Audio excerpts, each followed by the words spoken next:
Thank you. So a little bit about me. Chris did a great job of introducing. Illinois native, so I've been in and around Chicago for a long time. Just moved out to the southwest suburbs, but before then was owning and operating properties, house hacking before I knew what house hacking was when I was 20, renting out my office space with a curtain rod across it to my best friend for $300 a month. And so a lot of that experience with these entry-level investors can be as simple as you don't think you're an investor, but if you are buying a condo and you are letting someone stay with you for a few $100s a month, you are technically house hacking. A term that Bigger Pockets has coined, but by now has kind of reached a little bit more of a national recognition. You don't need to be a Bigger Pockets guru to understand those types of terms. Father of two, I mentioned two young kids that I love dearly. It takes up a lot of my time between 4 and 8 p.m. So if I don't answer your call, don't be disappointed. It just is what it is. So again, in general, I also mentioned I'm Evans Scholar recipient, alum, and supporter. Big believer in kind of giving back. If you want to talk about golf, I love to talk about golf. Doesn't mean I'm very good at golf. So just a little bit of something about me personally. Overall, I am a results-driven entrepreneur. That doesn't mean I'm always going to be in sales and have been in sales, but I think as investors, there is a piece of what we're doing that has to come down to the numbers, right? It can make you feel good, and that's perfectly fine if that's the goal, but in general, we want results, right? So how are we going to get to them and how can we measure them? Personally, I've been involved in sales for a long time. I grew and sold a third-party logistics company. It doesn't relate necessarily directly to real estate, but I think that I'm a big believer, and you see the quote at the bottom here, you get out what you put in, and that's what I love about sales and real estate. If you work hard, try hard, do diligent, it's not rocket science, you will succeed. It just takes time and energy, right? That's a formula that you can't really argue with, and you can feel pretty good about. Chris mentioned I'm the team leader at an investment focus group. It's called the Axon Group. A couple members here with us, Zach and Paul. We have 12 team members across the city and the suburbs. We are sponsored by a larger brokerage called eXp Realty, which has a presence in 50 states and 10 plus countries, which allows us to have a little bit of a further reach. As we know, some of the people joining us today, welcome from Zoom calls, different cities, probably not different countries, definitely different states. Because the reach is, our reach as investors needs to be just beyond Chicago. Although today, specifically, my focus is going to be on Chicago neighborhoods. Doesn't mean that the suburbs don't have promise. Doesn't mean that you can't do well in the suburbs. But today we're going to mainly chat on those. Feel free to ask me during the Q&A about my opinions of the suburbs, experience in the suburbs, what we can do out there. Definitely within our scope and my scope, just not exactly what we're going to be touching on in some of the topics today.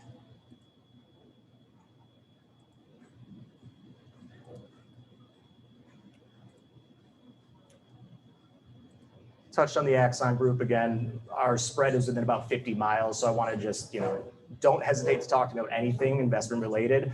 Just don't make it too far north of Waukegan, too far west of Aurora, and too far southwest of like Joliet. Happy to talk about it. Just don't have a lot of personal direct experience. I like to talk about things that I've seen, I've done, or at least my team has done. So just a quick snippet of kind of the geography there where we can help you out.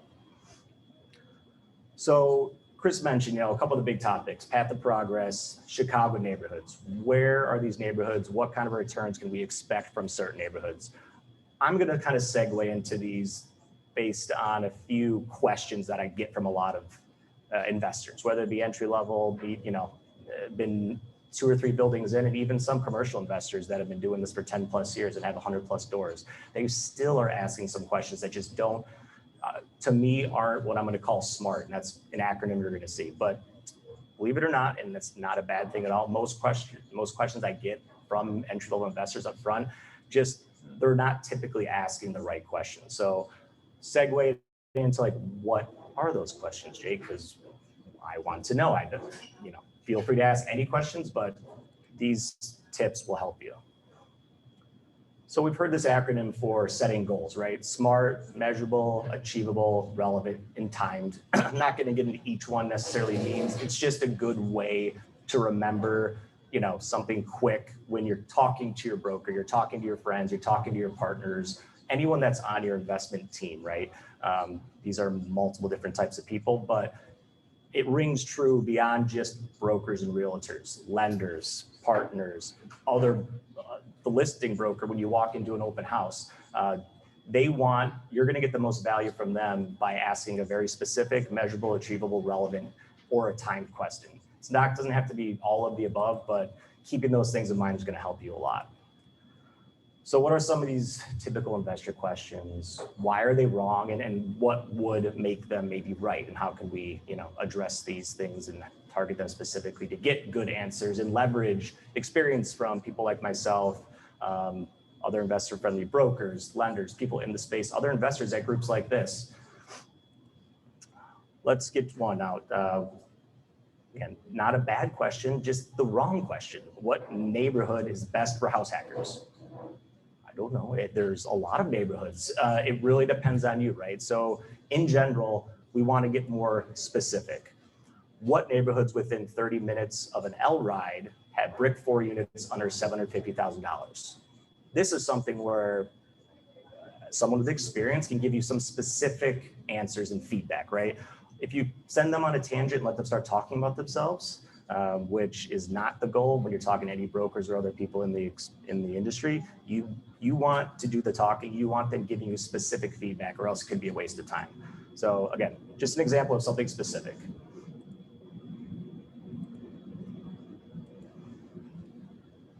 Here's another one I get a lot. PMI is about $200 a month, right? Just gonna throw that in my underwriting. It could be, it depends on the price, right? Let's do a little math.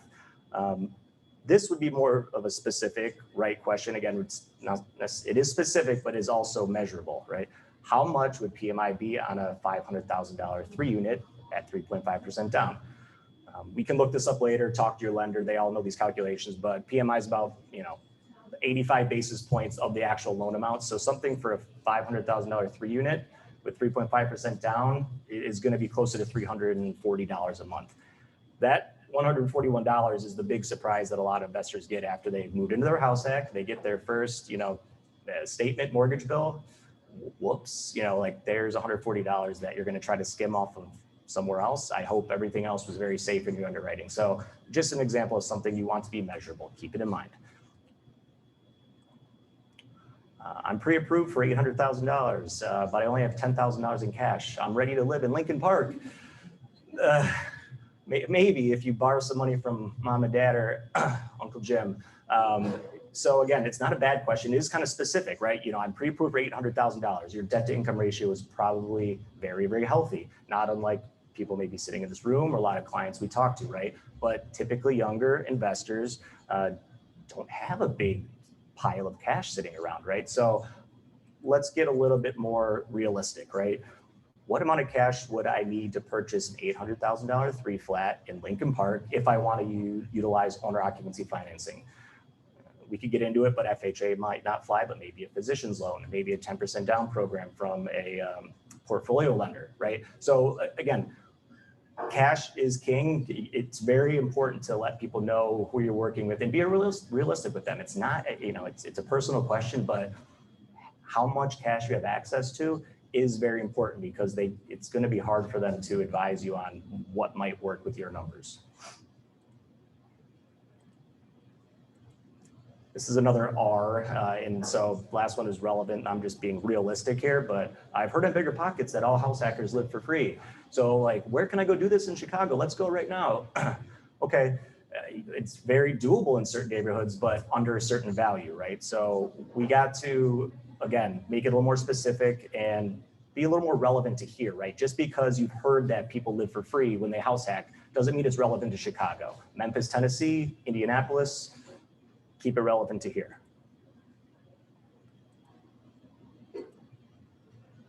This is the last one as an example, and this is the timed aspect of it, right? So we're back to SMART.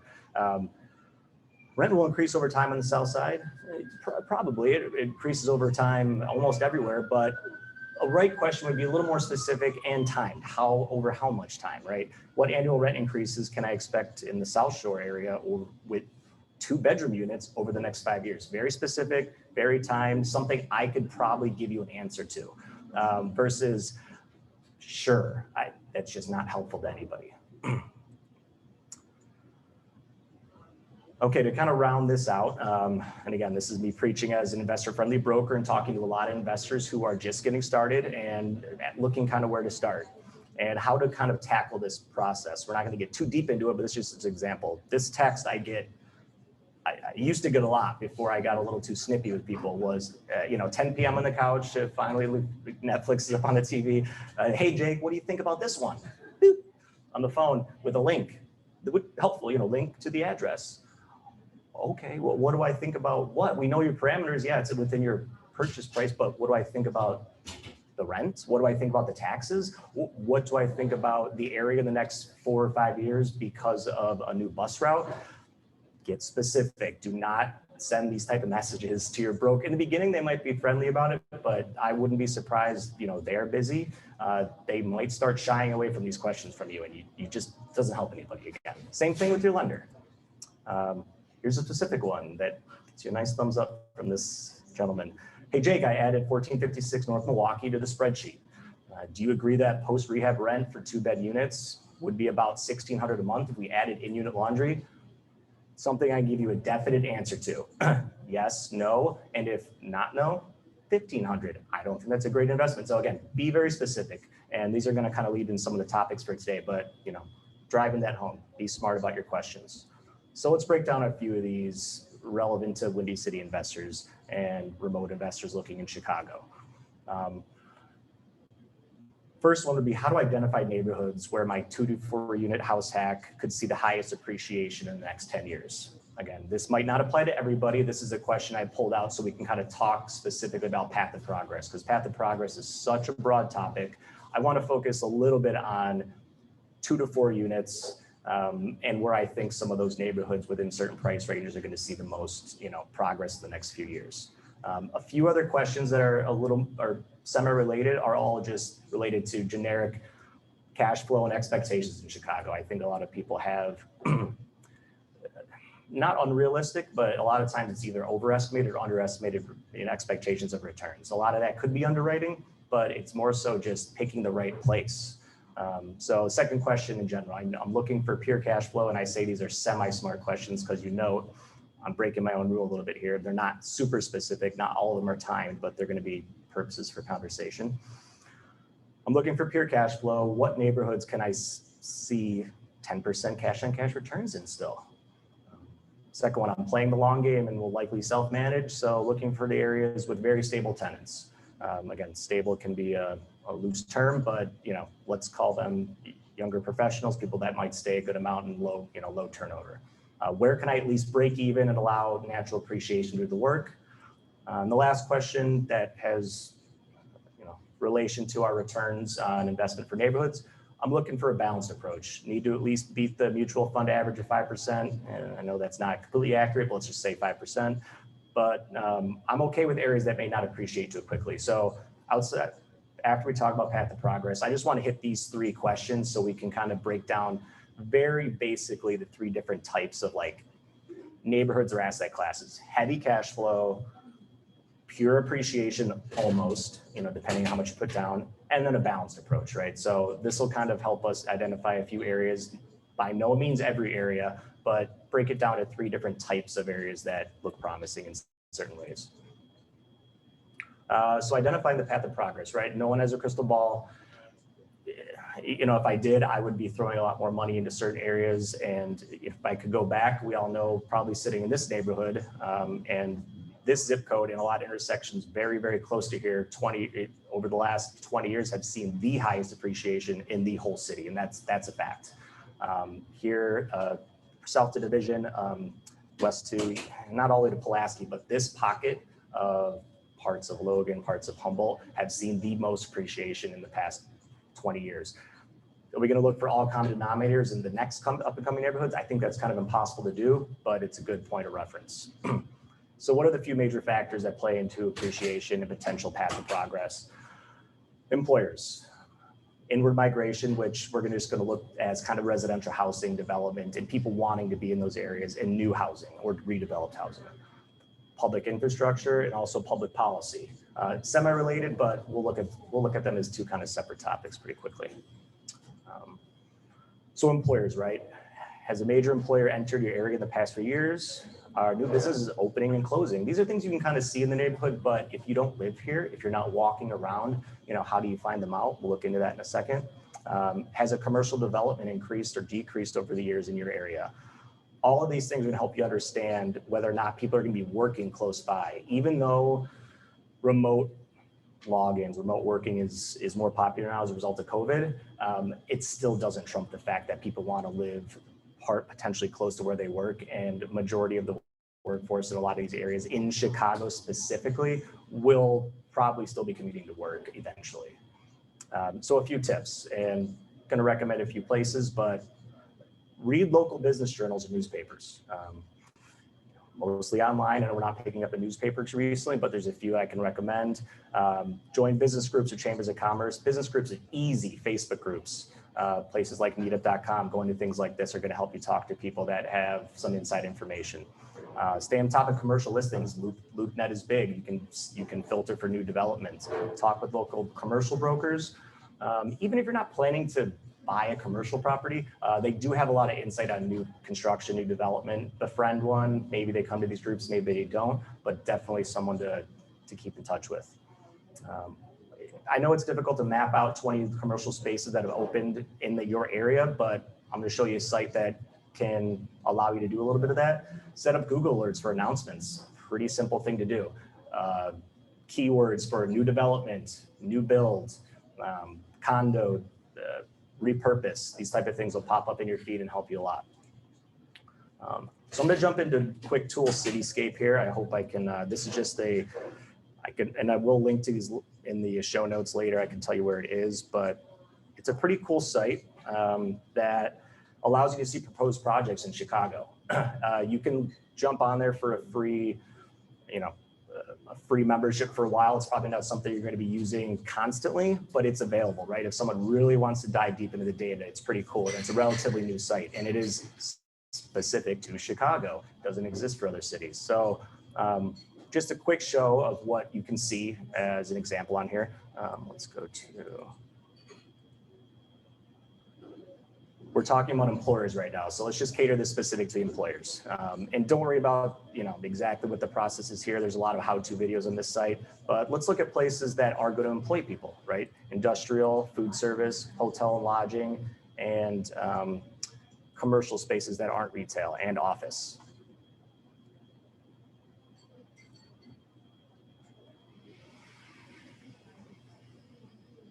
We're going to get a pretty cool big map here of exactly what's happening. New Amazon distribution center right off the river.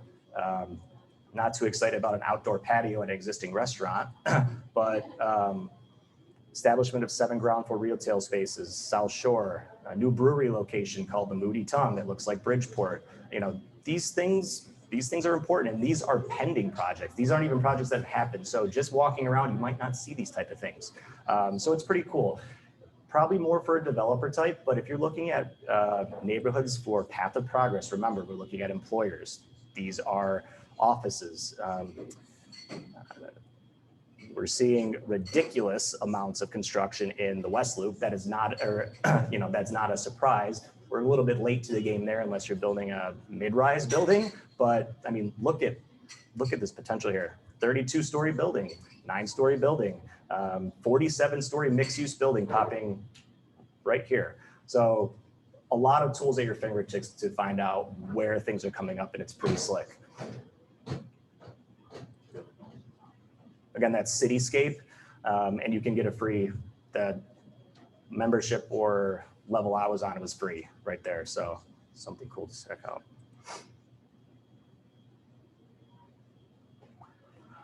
All right, so we just chatted on employers. Another thing to look at for path of progress is just inward migration, but we're just gonna call that residential housing, right? We're not talking about people moving in from the suburbs. We're just talking about people moving in general, right? So can you name or find a few new housing developments being constructed in your area? No, go for a walk, check it out. Look around. Use that Cityscape site I just showed you. They can do residential as well as industrial or office. I've heard this rule on bigger pockets, and it applies pretty well. Just look around. If there's 2 out of 10 buildings on a block where you're living or where you're looking to invest that are either condo conversions or brand new builds, that's a good sign. You might actually be a little too late to the party, but 20% rule does apply for those type of things.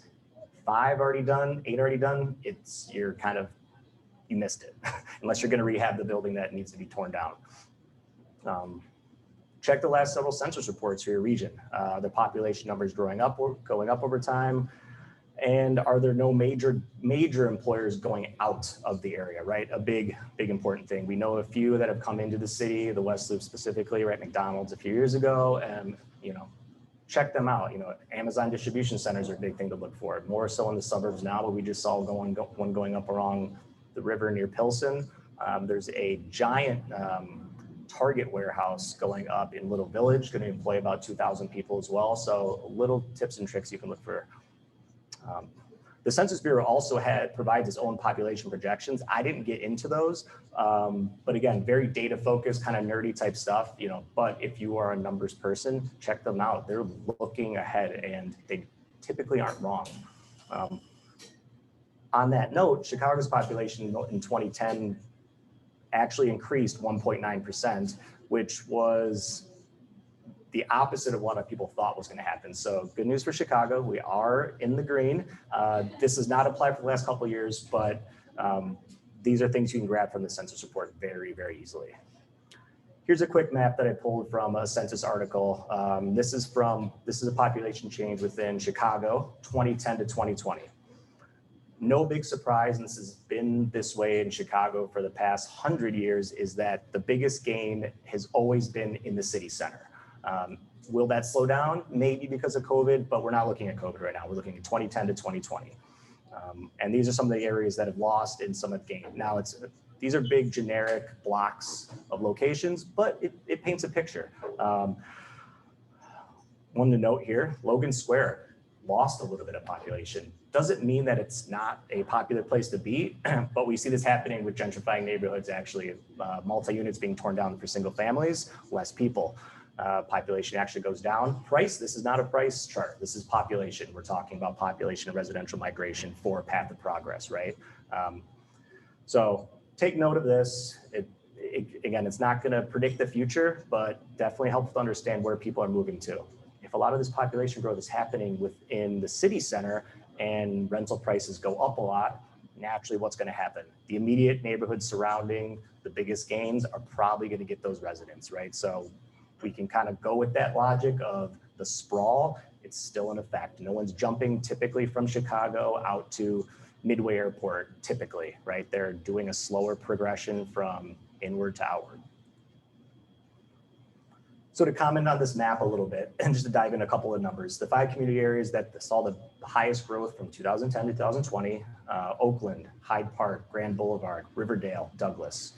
Common theme here is these are South Side neighborhoods close to the lake, right?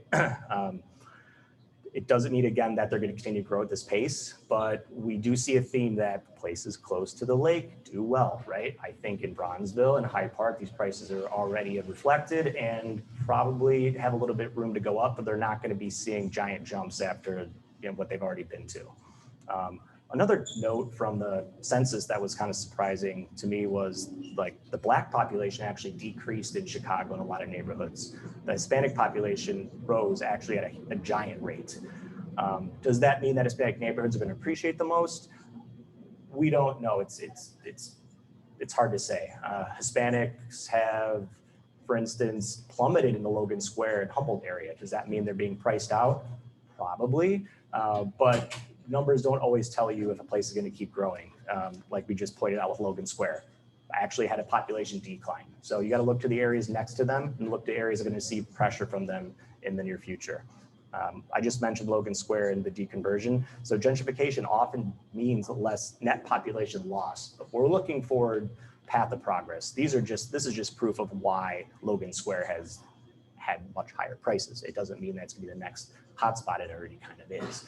You can still do well, but we're kind of looking for, and I want to focus on some areas that haven't hit those numbers yet.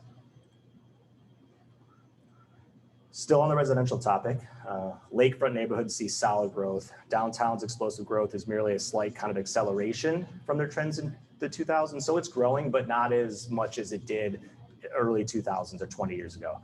What's much different and what's seen a lot of a steeper growth curve is these lakefront areas, north and south. So again, just a quick look at the numbers quick. North Center, Lincoln Park, not a big surprise, right? People want to live in these areas, but you know, you creep up a little bit further from those spots, Uptown, Rogers Park, Edgewater, places that were, oh, it's not Wrigleyville, you know, it doesn't really matter anymore, right? You know, the prices there work and they've been doing very, very well recently. On the south side here, we mentioned these few areas, Oakland, Hyde Park, Grand Boulevard, Douglas. Common theme is, you know, we did see Edgewater had a slight decrease, but most of these with the biggest percent change are very close to the lake, have lake access. So what does this mean for path of progress in those areas? Again, so if places near the lake are getting a little overcrowded, gentrified, prices are going up, what's going to happen to those blue collar or, you know, residents there that can no longer afford those taxes, the rent, whatever the case may be? They get pushed west, right? So what we're seeing is, and this is, I like to kind of bring up the whole FHA Goldilocks areas for me when I talk to my house hack clients and people that are looking to house hack in the 2 to 4 unit, you know, range. Where are these areas where you can find 2 units under 450, 3 units under 550, and 4 units under 700? I'm a firm believer that those areas are going to have very, very high floors, right? The protection of having FHA buyers is huge because they can leverage such a little amount down. They are not price sensitive, right? You've probably seen this before if you bought your own 2 to 4 unit. Unfortunately, the areas you want to live in typically are the ones where you're competing with a lot of other FHA buyers, right? But the floor there, even though the returns might not be astronomical, the floor is so high because, you know, you can turn around and rent to someone who just wants to live for $500 a month. They're not going to be too price sensitive for a $20,000 or $30,000 price difference or jump going over full list or anything like that. Price of the property still have to appraise, but $20,000 on their FHA mortgage means a few more dollars at the closing table, $40 a month. Typically, younger house hackers, they're making plenty of money now. They just don't have the cash. So they want to leverage as much as possible. Makes these areas prime for, again, doesn't mean that's the path of progress. I just love these types of areas for stability. And we'll look at a couple maps real quick. So we talked about how the lake and a lot of neighborhoods not in yellow were probably seeing the highest growth in the past 10 years, right? These are kind of the areas, and this is a map I actually sent to a few house hack clients that are very gung-ho about, you know, moving from Lakeview or Lincoln Park into their 2 to 4 unit somewhere. But they have to get realistic on location, right? Because they have the pre-approval, they just don't have the cash. These are typically the types of areas with those numbers I mentioned, the 2 units, 3 units, and 4 units within loan limits that will pass the god-awful self-sufficiency test, right? Because you have to do it. It's just part of the game. So I like these, again, it's a broad map, but these areas are those with that inventory of 2 to 4 units in those FHA loan limits. This is the north side. South side as well. We're seeing a lot of growth, and a lot of this has already happened. They're starting to boom right now. McKinley Park, parts of Bridgeport, Grand Boulevard, North Woodlawn. I can't even include Hyde Park anymore, or Kenwood, because it's just too expensive. Bronzeville as well. It's just not even in the game. They're just, you know, we're in the 250 plus per unit range in some of those locations. So again, these areas on the south side have very strong inventory, 2 to 4 units in those price ranges we're talking about. Does that mean they're going to explode? Maybe not, but a lot of these areas are Hispanic populations. The growth there is huge. Higher demand for rent. Rent is going up. Rent means higher cap rates, higher values. So I'm a fan of these areas. Again, this is where those numbers work for FHA. Looking at public infrastructure, so we're kind of on to, you know, outside of residential. What are people building and what's the city building? Trails, parks, highways, public-private partnerships, government employment and such. Some of these things are pretty obvious and are going to be in like the big newspapers, but some of them are small. A lot of money is being poured in the south and southwest side, you know, with with the new mayor, people focusing on development zones. Opportunity zones are more for developers, but there is a lot of support for businesses to go into some of these areas that are naturally just going to do well because the government's kind of forcing it. A couple examples that have already kind of come and gone, right? The 606 trail. If you knew that was going to happen 20 years ago, probably wouldn't be sitting here.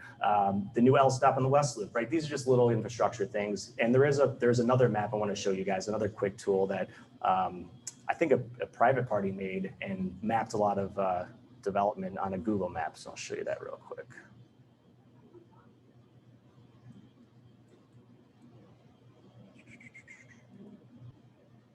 If I can get to it.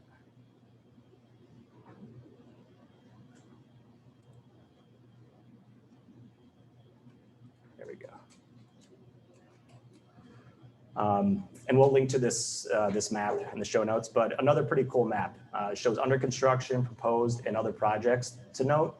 This map is, for some reason, a little bit more focused on public infrastructure projects because they link to like curbed articles and things like that. So, you know, things are pretty cool here. Like, let's see, this is the El Paseo Trail. Click here and it'll tell you kind of about the progress there. Let's see, South Loop. They're calling this Lincoln Yards, but a whole nother you know, development here. A lot of stuff along the southeast side. Let's see if we can find the Obama Library. There's the Obama Center near Jackson Park. So another really cool map and another cool tool that can allow you to look at public infrastructure type of projects. You can uncheck the under construction. You can look just at proposed. You know, look at West Loop again. Most of these are mid-rise places that probably aren't going to affect most of us, but I like to see things west of Tri-Taylor. I like to see more development in the south side. The north side still is riddled with, you know, condo conversions, cool restaurants and things like that. Not a big surprise, but if you're looking at stuff that's under construction and some of those, you combine that FHA zone and those Goldilocks areas, could be a good thing to check out to help each other. What was that? We will send the link. It's not, it's like a private party made it. So it's pretty cool. I'll send the link out in the notes. Yeah. Yeah, it's very cool because you can link to the articles that represent them and learn more about them. So we didn't spend too much time on public infrastructure. This was the map. I do have a link for it. You guys should definitely check it out because that one's free. No membership needed. So kind of, okay, what's the point? Give me some stuff to work with here, pick some neighborhoods, Jay, take a risk, you know, what do you like, right? I mean, I'm still a huge fan of the Northwest side, but for me, focusing on inventory that's just a little bit cheaper, still potentially within that FHA range, but places that I think are just a little bit further on the outskirts. Southwest side for me is huge. Heart of Chicago, Marshall Square, which is, you know, East Little Village. We're getting a lot of pressure from Pilsen. The 2 to 4 unit inventory is within the FHA loan limits. Pink line access is very close, 20 minutes or less to the loop. I mean, up here, we're closer to 30 plus minutes. So you're looking at places that are $100,000 to $200,000 cheaper for the same quality type buildings. Rents aren't that different down there. The neighborhoods are different, right? They might not be the places where your peers live at the moment, but I can't argue with the potential down there just based on the numbers. I mentioned earlier, a Target distribution center that I just knew of without doing much research is happening in Little Village. Semi-controversial, but 2,000 jobs is nothing to sneeze at. The Paseo Trail was going to be a proposed trail similar to the 606, not elevated, but a trail that's connecting Little Village to Pilsen. Could be a big thing for those areas between Pilsen and Little Village, which is heart of Chicago, Marshall Square. Lincoln Park and Brighton Park. Just the next step outside of Bridgeport, right? Bridgeport's a little bit priced out. Numbers can still work, but you get a lot of people in Bridgeport that are so loyal to Bridgeport that they overpay. You just see a lot of inflated prices there that don't really make the investment numbers work. So naturally, let's look to McKinley Park. Let's look to places right off that same L line that are going to see a lot of pressure from Bridgeport. A couple other areas close to just east of Midway, Midway access, heavy Hispanic areas, but very safe and very good stock of 2 to 4 unit buildings, brick, not as tiny as the Pilsen buildup because they're built in a different era there. I'm a huge fan of Gage Park and West Lawn, whether it be a pure investment or someplace to hang your hat. Again, heavy Hispanic neighborhood, but very safe and within striking distance of the city. Similar distance as we're getting up towards Belmont, Craig here, or Portage Park, just mirror image south side. Woodlawn and Jackson Park Highlands are areas that got a lot of attention recently. A lot of investors are pouring money into the South Shore. Jackson Park Highlands is a part of the South Shore. It's just the area that's north of, I want to say like 70th, close to the lake, close to the Tiger Woods Golf Course. And they want to say it's close to Obama Library, but you're probably not walking from there. That's just something brokers say. Again, you cannot argue at these type of places close to the lake that have price points with good, beautiful brick buildings, 100 years old, with room sizes that are amazing. They're just going to take some time. So these are just a few select areas. This is by no means saying these are the places or everywhere else stinks. A couple of areas I've just seen recently do really, really well. So what I want to do is we kind of rewinding back to those few questions, right? We just kind of answered that path to progress question. These will go much quicker, don't worry. But just looking at a few in relation to questions I get, or maybe questions I should be getting. I'm looking for pure cash flow. What neighborhoods can I still see 10% cash on cash returns in? Maybe this is your second investment, third investment. You've already done your house hack. You're looking at just multifamilies. We're probably not going to get into single families in this return range. My quick assumption is going to be it's going to be a building between 250 and 1 million. We're not really talking about like $100,000, hardcore fixer upper, and 25% down. And those assumptions are just to kind of show you where my ROI expectations are. So when I talk to investors in state, out of state, these are the places I'm typically directing them to take a look at or consider looking when they're looking for pure cash flow and really trying to hit that 10% number, because a lot of people, it does come to the numbers. They're never going to visit this property. Maybe they don't mind if it's in an area that has little appreciation. Maybe they don't even live close. They're going to use a management company, or you live up here and you're still going to use a management company. Woodlawn, Brainerd, Aubrey Gresham, parts of the South Shore, Washington Park, parts of Englewood, Greater Grand Crossing, Austin, and West Garfield Park, right? So maybe not areas that a lot of people want to live in as a young professional right now. Maybe they do, but believe it or not, these are the areas where you're seeing 10% plus, just based on the value of the buildings and what the rent is coming in. Even if you build in a higher vacancy expense, even after you build in a higher repair turnover expense, you're still hitting these numbers. So it's hard. It's hard to knock it when it comes down to your pure cash on cash. I'm going to show you a quick example of one. And this was in Woodlawn, just to show you some numbers, right? So this is a deal that my group has done, or I've done semi-recently. It was let me get back to the screen here. It was a 6-unit in Woodlawn, recent turnkey renovation, mix of Section 8 and market tenants, basic numbers, and I'll show you on the sheet real quick. We're not going to go through the whole underwriting, but I think it's important to look at the numbers.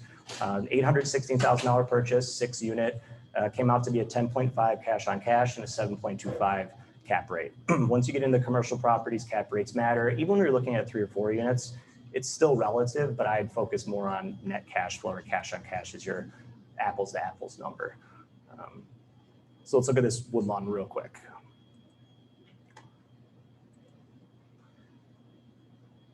Purchase price, we talked about $816,000, 25% down. Gross rent after repairs, didn't have to do any repairs because it was turnkey, but focusing just kind of on some of these variable and fixed expenses, right? 4% CapEx, 8% management, 6% vacancy. Maybe that could be slightly higher. Repairs and maintenance, 4%. Electric and gas, because this is a single boiler building. Water and sewer, 200. These are based on historics from the building. Garbage, 120. Insurance, 400, and taxes, 500.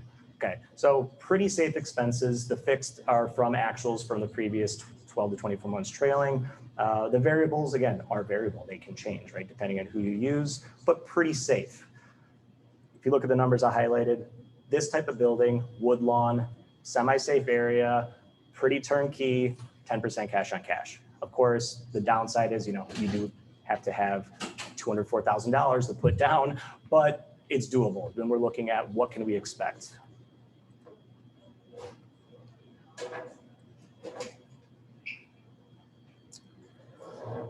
On the flip side, say you're someone that's playing the long game, you want to self-manage, you want someplace you don't mind going to at 10 p.m., you want to fix a toilet when your tenant says it's broken, good for you. So you're looking for areas with very stable tenants in a place that you, like I said, don't mind going to. So where can I at least break even and just let a natural cash flow do the work? I want to put some money to work. I understand there's tax savings. I understand there's principal pay down. These are other benefits besides cash flow. Everyone's so focused on cash flow, but when you fast forward 10, 15 years, the IRR, when there is appreciation, can trump that woodlawn property immensely, but a little more risky. So what are some neighborhoods here where I'm directing people that are giving me that feedback? Again, very generic. You can find other buildings in the neighborhood. I understand that do better or do worse, but UK Village, Hyde Park, United Center, Pilsen, Wicker Park, Logan Square, Andersonville, Edgewater, Bronzeville, Bridgeport, and Garfield Ridge.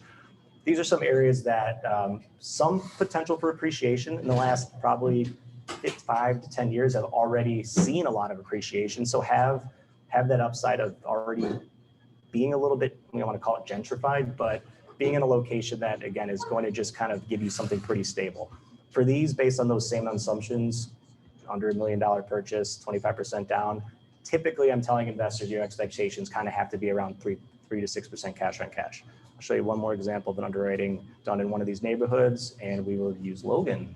$600,000 purchase. Actually, let me jump to slide first. Very light value add. I think this buyer did about $5,000 to $10,000 worth of cosmetic work in each unit. It was a 2-unit with a non-conforming basement, but the basement had very high ceilings. Some of that was very rentable. So we're counting those numbers. The other breakdown the rents very quickly, just to show you. $1,600 for the top 2, $1,100 for the basement.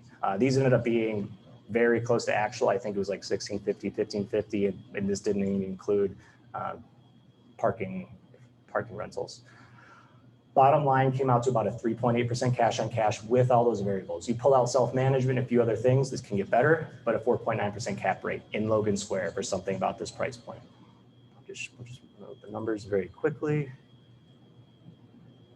Not much changed. I think I lowered the vacancy rate by 1% or 2 for Logan. I kept management, CapEx, and repairs about the same.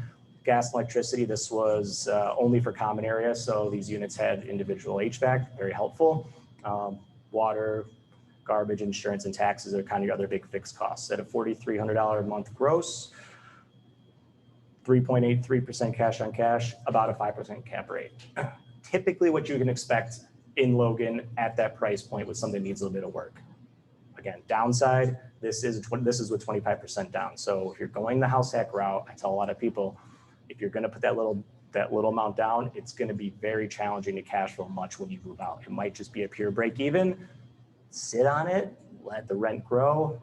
In Logan, I'm assuming rents, not assuming, I know they go up on an average about $25 every year and 1.5 years. So you can do the math. Principal paid on as well. All right, let's get into one more example, and then we are close to wrapping up. How about Jake, if I'm looking for something a little bit balanced, something in between? I need to at least beat the mutual fund average, but I'm okay with areas that might not be appreciating too quickly, right? These are some of the places you saw in my Goldilocks zones, places that are pretty balanced, not going to hit a home run with returns, but you're going to see a very balanced situation. Little Village, Marshall Square, Portage Park, love Portage Park. Hermosa, Belmont, Irving Park, West Rogers Park, McKinley Park, Brighton Park, and heart of Chicago. General expectations with these, depending on the building, 5 to 9% cash on cash and a 6 to 7% cap rate. We'll go over one example so we can see it.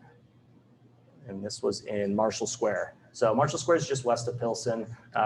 It's technically part of Little Village, but it's going to pocket that I like a lot. You're close to the California Pink Line, and you get great rental numbers there. These are based off of FHA is turnkey, right? You're buying the group in, So these are based on 25% down. These are not FHA numbers. FHA numbers will change things a little bit. I was trying to keep everything pretty consistent on a pure after you move out, almost investor focus, look to things. Whether or not you built your equity up to 25% or you just bought it for 25%, things will change. And again, having a calculator like this, I'm happy to share with anybody who comes up to me and asks me, mess with the numbers, switch this to 5%, see what happens.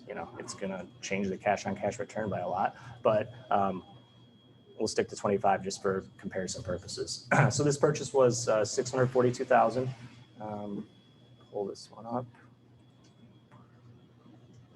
It was a turnkey recent rehab, 4 units. All were kind of smaller, 2-bed, 1-bath. It's kind of what you get in that area, averaging about $1,300 per unit. Again, came out to a 6.5% cash on cash. Right in that kind of middle ground of what you can expect. To do a little bit better if you self-manage, but we like to be realistic with post-move out expenses. So here's this Marshall Square on paper. $5,190 was the gross rent, pretty good for a 4-unit. I actually used actual interest rates in loan terms that these clients got because a couple were commercial. You notice they had shorter amortization. If you can get a residential loan, you're going to get a better rate and it's going to be a better amortization term.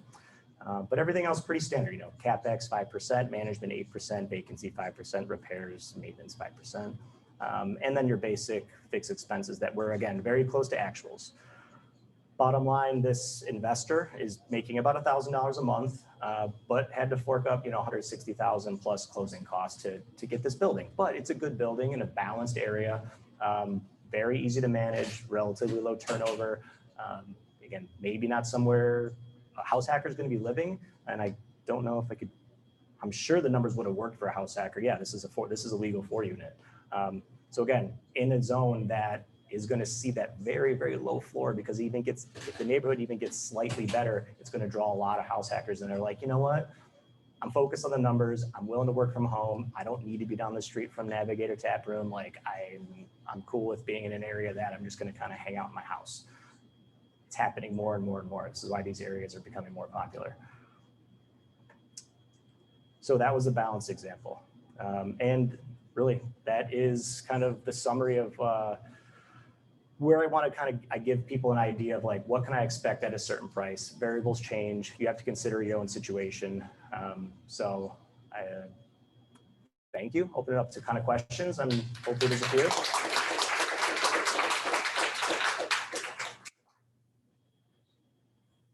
I need questions that are asked out over here. Do you mind just repeating the question? Oh, sure. Some of the places that you mentioned that have the highest cash on cash are also the largest murder rates in Chicago. So if I'm talking to outside investors, outside of the city, that want something a little more safe, but obviously that's a major issue for them. What kind of vacancy rate do you feel comfortable with in those areas? Option 1, and option 2 is, are you bullish about suburbs outside of Chicago within 45 minutes from the city center that you like? Sure. So the question was that the neighborhoods I mentioned with the highest cash on cash returns also happen to be most of the neighborhoods with the highest crime rates. What would you do as a result to build in vacancy rates and other variable expenses? And where do we see those going? And also maybe as an alternative, what areas within 45 minutes of the city could prove to be good? Is that about correct?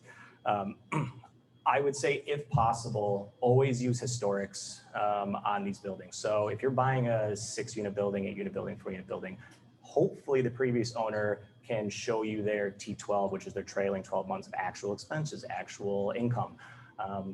That's going to paint a picture of what's actually happening instead of just saying 6%, 8%. I do recommend a higher vacancy rate in general with those areas, but it also depends on the unit size.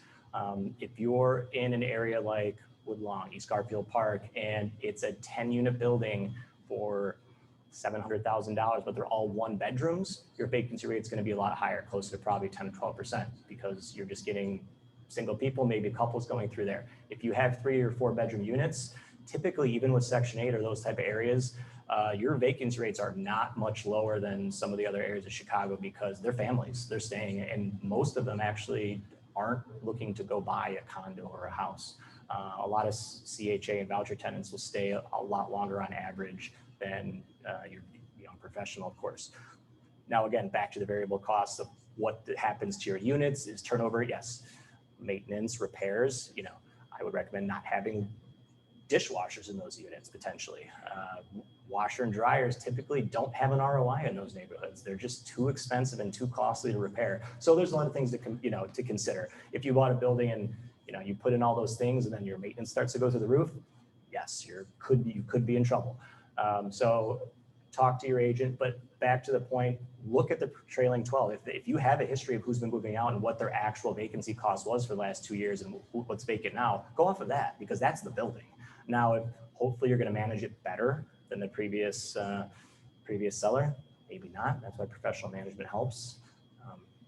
As far as the suburbs within 45 minutes that are good alternatives, what we see is that even if prices look as attractive or more attractive, the inventory just isn't as good unless you're in a close by suburb like Berwyn or Cicero. You jump out to Oak Lawn or somewhere that's a little closer to 40 minutes, Wheaton, whatever the case may be. There's just not a big inventory of multifamily buildings built, right? There's a 3-unit pops up and it's like a converted Victorian or something like that. That's not to say they don't exist.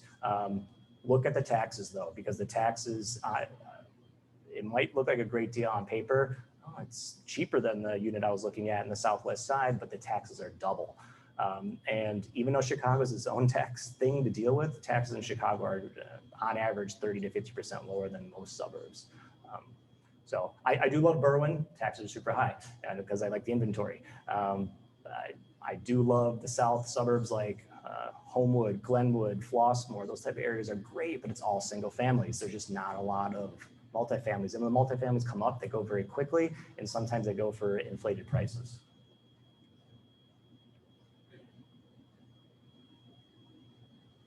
I have a question about Cityscape actually. So the data that's on there, is that just based off of like permits that were pulled or plans that have been drawn?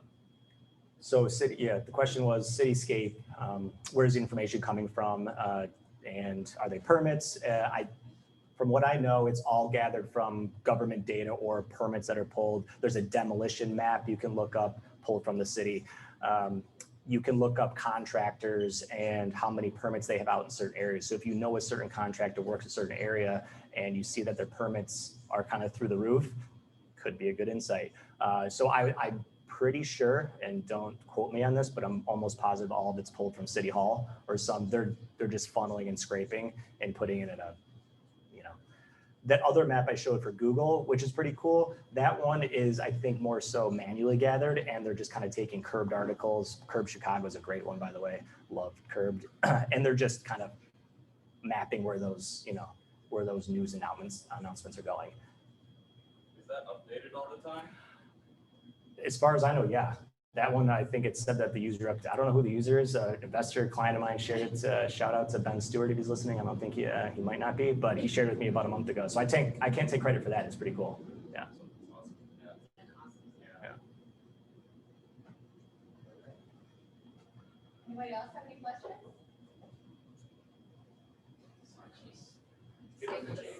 All right.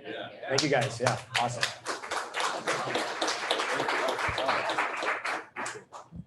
All right, guys. So we're going to go ahead and divide everybody up online onto your breakout sessions. Alex will go ahead and do that. And everyone over here, we're going to go ahead and start our networking. Please give everybody a round of applause for Eric here for hosting us every single month. Without him, this would not be possible. So please get yourself a drink, keep your glass full. We will love to come back here and be able to provide this for you guys every month. So with that being said, we're going to go ahead and continue on with our breakout sessions online, and feel free to start networking over here, guys. Thanks for coming. Awesome. Hey everyone, I'm going to throw us into some breakout rooms here. I think there's probably like 7 or 8, so I'll just do that now. I'll put it into maybe 2 rooms. All right. Bigger pockets? Yeah, I reached out to you on bigger pockets a while back. Okay, yeah, now I remember. I was looking for her.